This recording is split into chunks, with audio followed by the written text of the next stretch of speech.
today we have Heather, and she's been in the med spa space for 4 years. Tell us about yourself. Okay. I am a nurse injector and business owner. So I've been a nurse for 15 years and took a dermatology job 10, 12 years ago, which led me into injecting. And after working at multiple different med spas in the current city I'm living in, it pushed me to open my own space. So that I've had now for 4.5 years. What made you start wanting to be an injector after being a nurse for so long? I worked with dermatologists who also did aesthetics and skin cancer surgeries. So that actually just I never thought being a nurse I would go into this, but as I started injecting their patients for numbing procedures, that actually just kind of was my aha moment when they told me how painless it was and how I just kind of saw that. That was like my aha moment. So then I just kind of fell in love with aesthetics and skin health in general. And here I am 8 years later. So did you always plan to go inject solo or just stick at the med spa?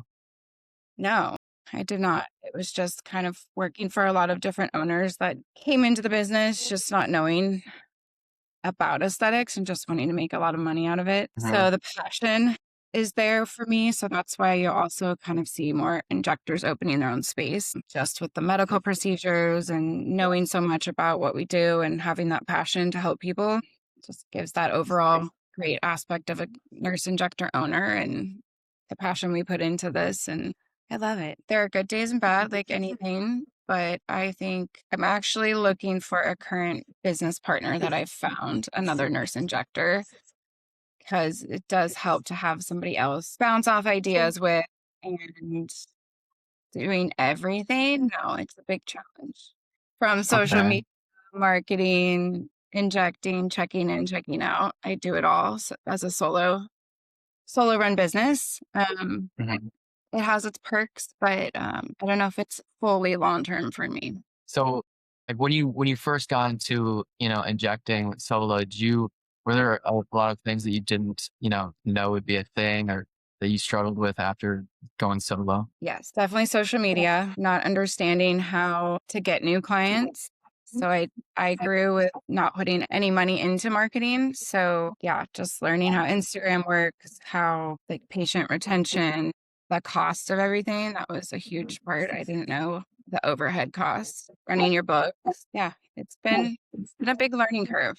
If you were to go back, like what would you do differently? If I were to go back, I would have definitely saved up more money to utilize a marketing strategy and have somebody running that for me. Um, Definitely putting ads out there. A lot of, as you know, referrals is very important in the med spa world. So I knew nobody here in Austin. So I also had to build my name out, still am, and getting out there, socializing, networking. Yeah, I think the biggest thing is coming into this is not understanding how much money you really do need to put into it and staying consistent on your social media platform is where I kind of dipped after I have a 2-year-old daughter Mhm. that brought in a big challenge in my business recently. What else? So yeah, marketing. That's the big one for sure. So how do you balance, being an injector, owning a business and having kids all in the same life?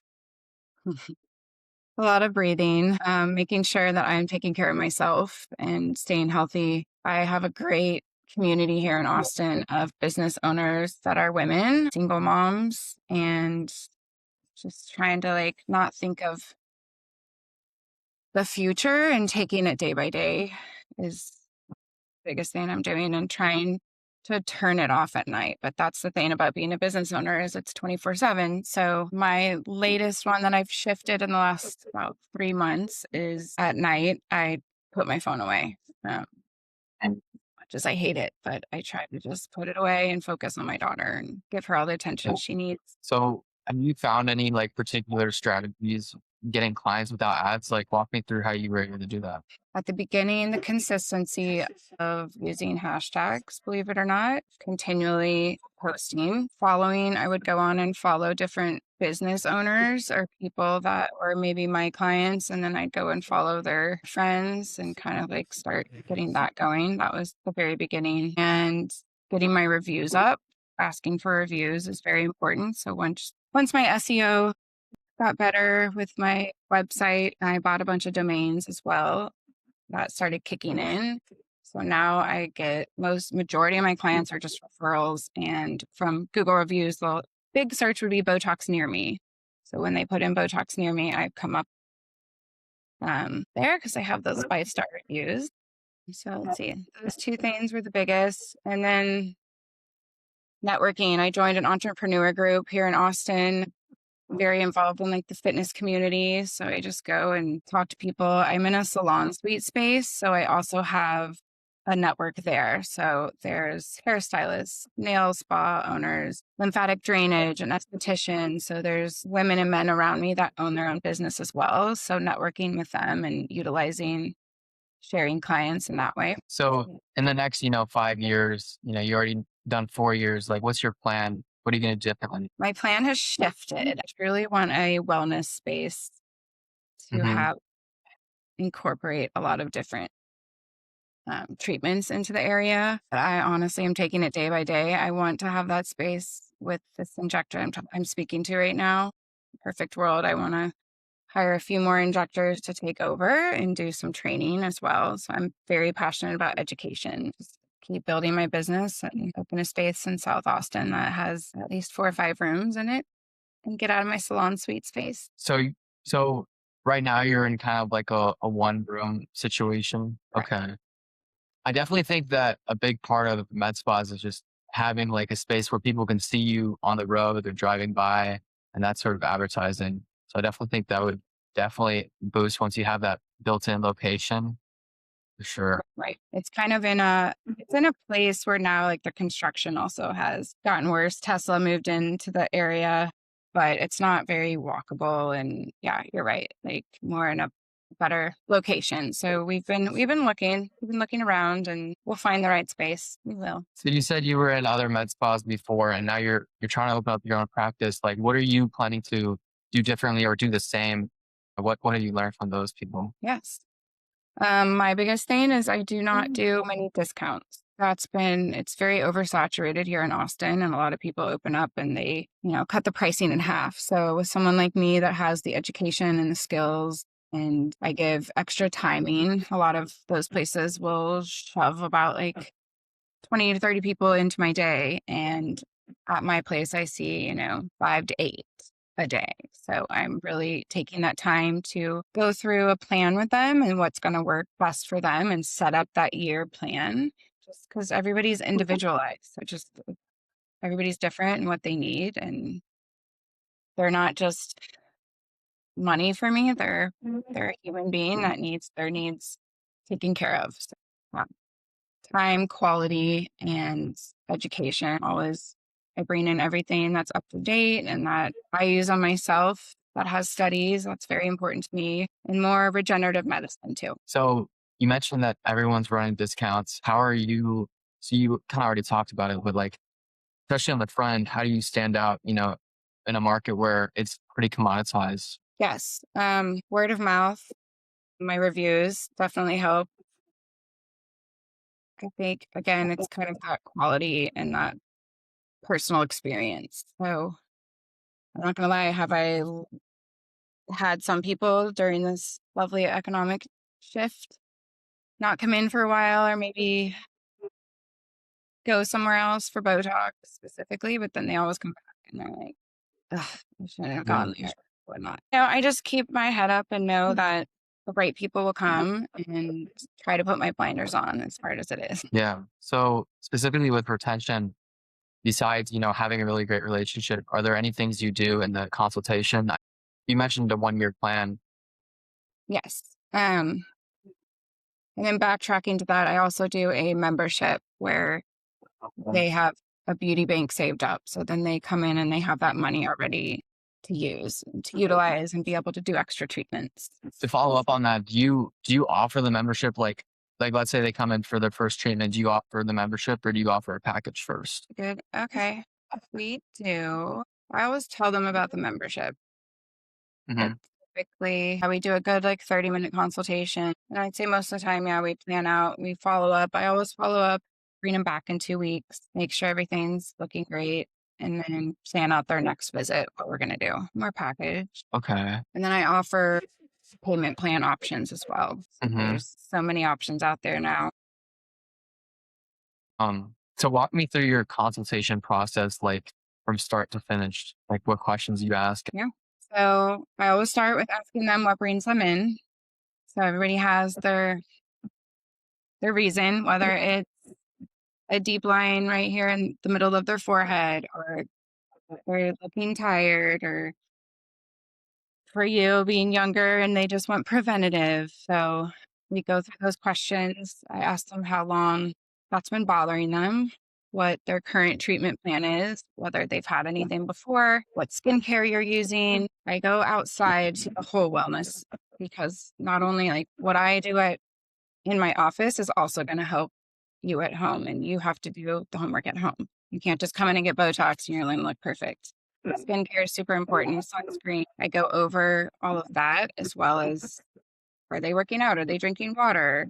Medical conditions, and then giving them a mirror and asking like what it is about them, and I highlight the great features, and then we kind of go into that aging process, and then I go through like what treatments I would recommend. Pretty much it. Asking them if they have any questions. I always follow up with an email of what we discussed, because I know it can be so overwhelming at first, so I try not to overwhelm my patient, especially if they're new to injectables and aesthetics in general. But even somebody that's been coming from another injector, they've seen multiple injectors, it's important to me to still build that relationship. There's a lot of times I go into education and they're like, oh, no one's ever told me that. So that's another reason why it's just so important to find the right person and understand their background, because it's your face, it's your body. You want to make sure that we know what we're doing. So that's unfortunate in this industry, and it is shifting. It is shifting finally. It's pretty, so yeah, questions I ask, what their history is.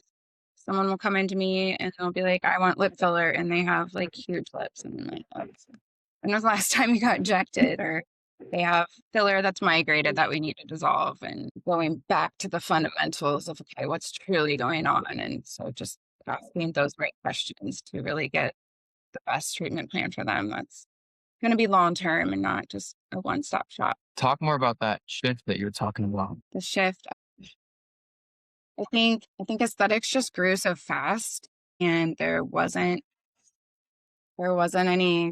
education. Like when I first started, the companies would come in and train you at the med spa. Even here in Texas, like people that don't have their nursing license can inject. They finally just changed that. But yeah, overall, just not letting anybody do these treatments. It sounds like they're really focusing more all these, for instance, like Galderma, they are an Allergan. We're building treatment plan and like education spots that we can go to and learn. They have amazing tools online with anatomy in detail. Luckily, I came from, my first degree was exercise science, and then I worked on faces and plastics and with Mohs surgeries. So like, I have that understanding, but not all nurses do, and not all injectors do. So it was so expensive, and it still is, to do conferences, to go in and do anatomy courses. So they're shifting that, as far as like when you come into this, the true knowledge that we have, versus there's this whole like filler. It was always like filler, filler, filler. And then you look at people that are overdone. So just understanding and educating. Instagram is huge for that. So there's tons of different platforms of these nursing educators that you can learn from, and more programs out there. But yeah, it's getting better. That's good. So I saw on your Instagram that you actually travel to people's houses and sometimes do treatments. You talk more about that? I do. Yes. So I offer mobile services, and people love that, whether it's like a house mom that can't get out and she has a bunch of kids, or somebody working from home remotely, busy professional, or just someone that just doesn't want to come in and can't drive to me. I I have a fee that they pay, and then I come in, and yeah, I love it. Do It's a you whole plan to nother. continue doing? I want to. Every nurse that I have talked to so far, we'll see with Andrea what we're gonna do, but I think she's on board. That would be my okay, you asked my 5-year plan. If I could have a wellness center and then just me personally focus on home visits, I do love doing that. Do you think that's I, a really good way to stand out when, it's a commoditized market? I do. There's not that many people here that do that.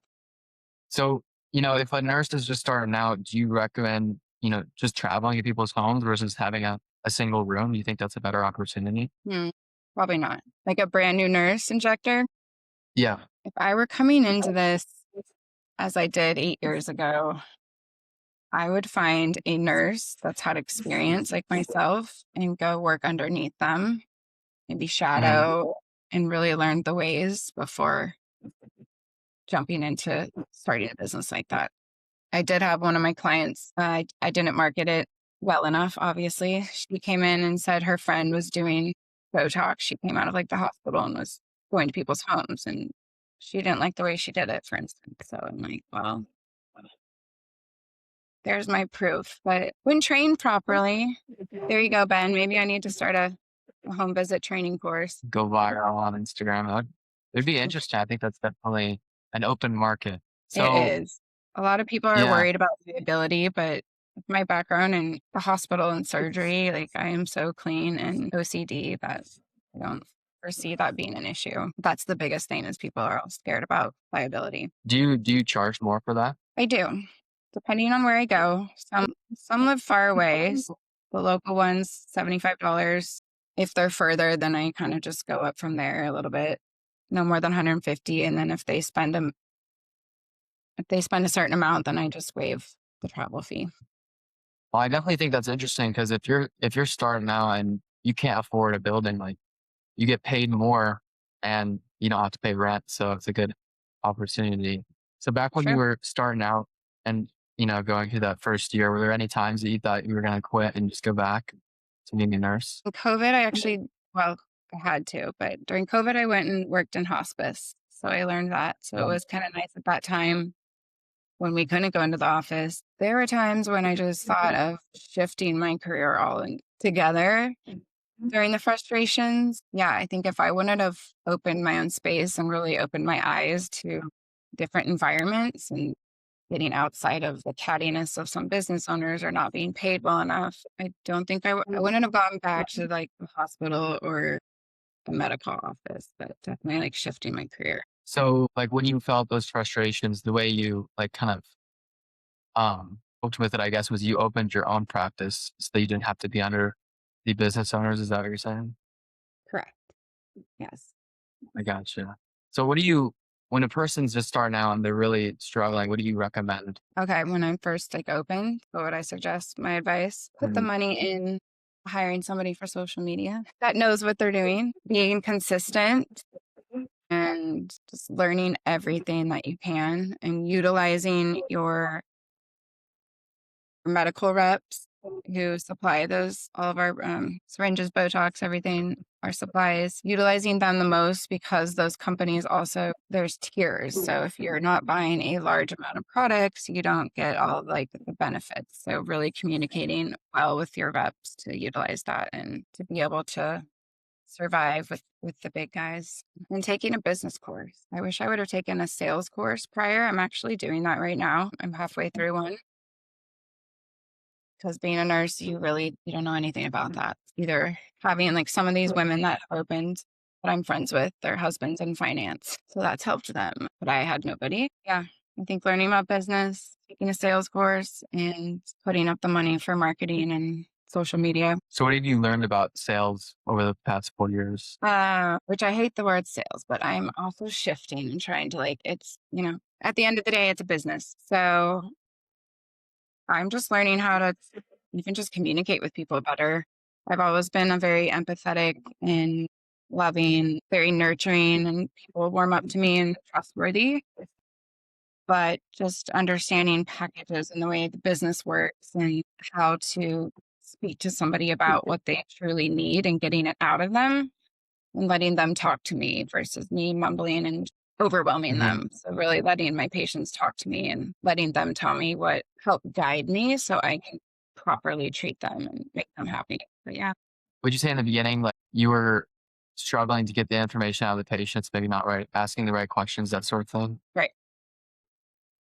was kind of just go in there and do what they came for, and I'd Yeah. still follow up, but yeah, I had a lot to learn, so I've gotten way better. So if someone wanted to, start solo injecting, like, what would you recommend it to them? So many women love it, but then personally, no.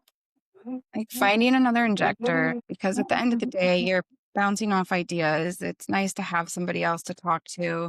I do have a network of nurses and women, but it gets kind of lonely. It does. Even for myself, that's very like structured go getter. And, I had a second degree I did online. I'm, what's the word? Motivated. And yeah, I don't know. Somebody else could say differently, but if I were to go back, I probably would have tried to find somebody to do it with. So if someone's starting out and they really want to network, what do you recommend they do? Yeah. There are injector, I don't know about other cities, but there are injector groups that you can go to, going to dinners, asking your rep. They can go to a training and network that way. Conferences, 100% going to conferences, the biggest way that I've met people. Getting involved in the community. So coming, the next year or so, when you're really trying to hire other injectors, what are you looking for in an injector? They, someone that's very personable, passionate, perfect world, has had experience in some type of injecting or surgery. Someone that understands like skin health and takes care of themselves is healthy, because yes, our skin health, but we also have to be taking care of ourselves. And that's a go-getter, because you have to be a go-getter to do this, to be consistent and just getting out there and not be afraid to try and hear no's, because there will be. How important do you think it is to really get through those first couple no's and really get used to being told no so that you can get to the yeses? Yeah. Very, very important. I used to let it get to me. Mhm. Luckily, being in a salon suite space with the women that have had their business longer than me, if it wasn't for them and my family and friends, it would have been a lot harder. Now it's, yeah, it just kind of goes with, if people are ready, they're ready. If they're going to buy, they're going to buy. If they're going to stay and come with you every 3 months like they should, then they will. The best I can do is to educate and let them know what I believe that they need to incorporate into their routine. Mhm. So Mhm. once you hire these injectors, do you have like a plan on, making sure that they're educated? Yes. So when I hire one, yes, she or he will get very adequate training, because that was another thing, is there were a lot of over promises and under delivery in med spas that I worked at. They didn't Mhm. want to invest in me. And that is something important to me, because I did not get that. So giving them money to go to conferences, giving them money to do their marketing, also educating, having them following me, practicing on friends and family, really kind of holding their hand through that process. 'Cause they did not have a lot of good mentors. And it was a lot of just learning on my own. And it felt lonely at times. I've survived. I want to make that path easier and more positive for people coming into this, and really making sure that they have that education and the support and are paid well for it. How do you train or have a pay structure where the injector really cares about the results of the med spa and, motivates them to learn how to sell and sell packages and all those sorts of things? Yeah, we would do a performance based tier. I wouldn't say salary, probably. But yeah, performance based, you have that like 60-day period, and kind of go off like a quarterly. You can get to here, here, and here. And I think mock role playing is so huge. That's what we're doing at my sales Mhm. course now. And no one ever did that with me. So that way you can see what they're doing and what they're saying, be on top of it more than when I was just thrown out there to treat people and had no idea what I was doing. So Yeah. So when you worked in a med spa, do they even have like a structure of the consultation? Like they give you like the questions to ask or anything like that? I mean, very minimal, very Yeah. minimal. And then they get mad when you didn't hit quota, and I'm like, "Well, what am I Yeah. doing?" It's just like and then they don't give you the time with the patient either, so it was just chaotic, so chaotic. Some people still do that. Yeah. I'm definitely in the mindset of if your employee messes up, then you should definitely look at your training for him. Because a lot of times it's because you didn't teach them properly. A lot of owners, I've heard that they give equity to the injectors, 'cause that's all you need planning on. That's amazing. I totally would do that percent. If they put in the work, yes, that's what I was Awesome. about to partner with a med spa actually, and she wouldn't do that. So, I think that's very important. That gives you more, want to stay and feel like you're a part of something than just there working your 9 to 5 or 10 to 5, whatever. I Mhm. feel like the culture in the relationship is just on a different level. Yeah, it's like, that people care more about if they mess up or if they're doing the wrong thing when they actually have, skin in the game almost. So I know that you haven't owned a med spa yet, but do you think solo practice is harder?